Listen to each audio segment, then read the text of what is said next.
Alright, so for my interview I did my uncle. His name's Ron Tosh. He lives out in Seattle. I'm going to tell you like his story and how his company got started. So when he was growing up, he said he was always really creative and always liked to build things. He was really into models and like arts and crafts sort of stuff, so he always kind of had that characteristic about him. And my grandma always had him in church, like he was in church every Sunday, and he actually got baptized like in some like random country pond because he's from Western PA. So it's always the mountains and really rural areas. They didn't have a baptistry at the church, so he got baptized in some like nasty pond in the middle of nowhere. That comes into play later. But I asked him if he thought entrepreneurship was something you're born with or something that you can be taught. And he said he thinks it's something that's hardwired, like it's something that's in you, but you can take classes and learn different concepts that can enhance that factor, but the factor itself is something that you're born with and you know from day one. His young adulthood, he was a grocery store shelf boy for 4 years and actually really enjoyed that. And he said he gives that a lot of credit for his work ethic and stuff like that. And he said college wasn't for him. He didn't go to college and didn't want to go to college. So he spent about 12 years roaming California and different places on the West Coast doing just small startup businesses. None of them really amounted to anything. He didn't really get anything out of them. And then he eventually, well, I asked him how many failures or obstacles he had to overcome in the process to get to where it wasn't the lessons he learned. And he said he had countless failures and countless obstacles, especially in his small businesses.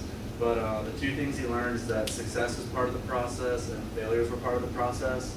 And they're both to be taken equally. Like, don't look at them as two polar opposite things. It's all just part of the same process, and they're both essential to be able to run a business. At the start of his business, it's a portable baptistries is what he ended up doing. Like, he ended up going back to his roots. And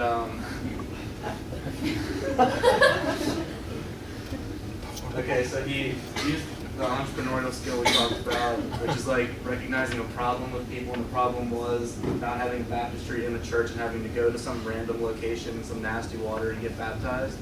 So he like developed and patented like a little like mobile baptistry thing that he could like, was easy to transport and put together, and churches could have them set up for however many days they needed and rent them, and be able to baptize people in the congregation without going anywhere.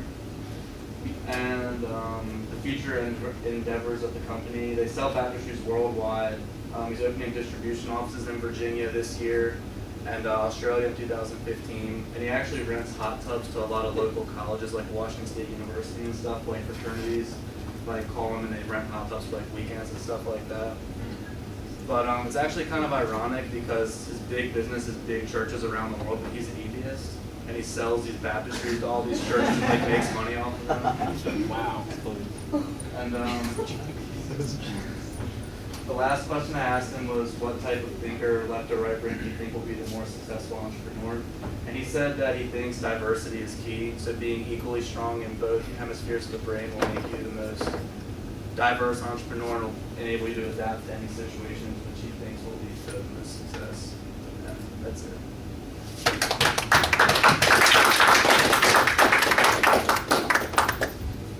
Questions for portable baptistry man?